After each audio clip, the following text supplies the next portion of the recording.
સુરત પાલિકાની બેદરકારી કારણે ખેડૂતોને નુકસાન। સિંચાઈ વિભાગને જાણ કર્યા વગર નહેર પાસે પાણી લાઇનનું ખોદકામ કર્યું। ખેડૂતોને પાણી આપવાનું રોટેશન ચાલુ રહ્યું છે। ખેતરોમાં પાણીની તાતી જરૂરિયાત છે। આવા સમયે પાલિકાએ નહેરનું પાણી બંધ કરવાની કામકાજ શરૂ કર્યું। ખેડૂતોને નુકસાન થતાં વિરોધ નોંધાવ્યો। નહેરમાં ગાબડું પાડી નહેરને પણ નુકસાન કર્યા હોવાનો ખેડૂતોનો આરોપ। દર્શન કુમાર અમૃતલાલ નાયક, ગુજરાત પ્રદેશ કોંગ્રેસના મહામંત્રી, ખેડૂત આગેવાન। હજીરાના સરોલી ગામ ખાતે હજીરા કેનાલ માટે જે રીતનું કોન્ટ્રાક્ટરની બેદરકારીને કારણે ગાબડું પાડવામાં આવ્યું છે, લગભગ ઘણા દિવસ પછી રોટેશનની શરૂઆત થયા પછી હંમેશા વિસ્તારમાં પાણીના તેલ વિસ્તારમાં પાણીની સમસ્યા ઉદ્ભવી રહી છે।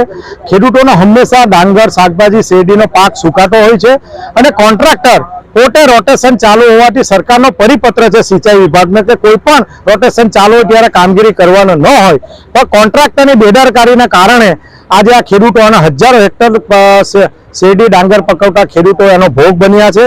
આની સ્થાનિક આગેવાનોને રજૂઆત કરતા ખેડૂત સમાજના રમેશભાઈ, કેતનભાઈ, ઈશ્વરભાઈ, કલ્પેશભાઈ બધા અમે આગેવાનો સ્થાનિક જગ્યાએ આવીને આની રજૂઆત કરીને તાત્કાલિક અસરથી માનનીય મુખ્યમંત્રીને પત્ર લખીને વિનંતી કરી છે કે જે જવાબદાર અધિકારીઓ સિંચાઈ વિભાગના હોય, કોર્પોરેશનના અધિકારીને કોન્ટ્રાક્ટરને બ્લેકલિસ્ટ કરીને સામાન્ય માણસ પર જ્યારે પોલીસ કેસ થતો હોય તો આવા કોન્ટ્રાક્ટરની અમે પોલીસ કેસ થવો જોઈએ એવી લાગણી અને માંગણી અમે રજૂઆત કરી છે।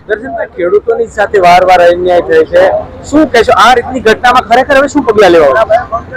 જે પ્રકારે તમે માંડવી હોય, સરભણ હોય કે અન્ય જગ્યાએ જ્યારે નહેરો તૂટવાના બનાવ બને છે એનો ભોગ કોઈ બનતો હોય તો ખેતી કરતા આ નહેર પર આધારિત ખેડૂતો બનતા રહ્યા છે અને આના કારણે આવા કોન્ટ્રાક્ટરો સરકારી કામ કરતા હોવાથી એ પોતે જ કાયદો અને કોઈ પણ જાતની વ્યવસ્થા, કોઈ પણ જાતનું પરિપત્ર કે કોઈ પણ એનો અભ્યાસ કર્યા વિના પોતે કાયદો હાથમાં લઈને આ પ્રકારના કામ કરતા હોય છે, કારણ કે પોતે સરકારી કોન્ટ્રાક્ટર છે અને એનો કોઈ ભોગ બનતા હોય અને સરકારના નીતિ નિયમનો ભંગ આ કોન્ટ્રાક્ટરો વારંવાર કરે છે અને એનો ભોગ કોઈ બનતો હોય તો ખેડૂતો બનતા હોય છે અને સરકાર અને તંત્ર પણ એને બચાવવા માટે હંમેશા તત્પર હોય છે અને એના કારણે આજે લોકોને સાથે રાખીને વિનંતી કરી છે કે આવા કોન્ટ્રાક્ટરોને બ્લેકલિસ્ટ કરવા જોઈએ અને પોલીસ ફરિયાદ દાખલ થવી જોઈએ એવી માંગણી અમે કરી છે।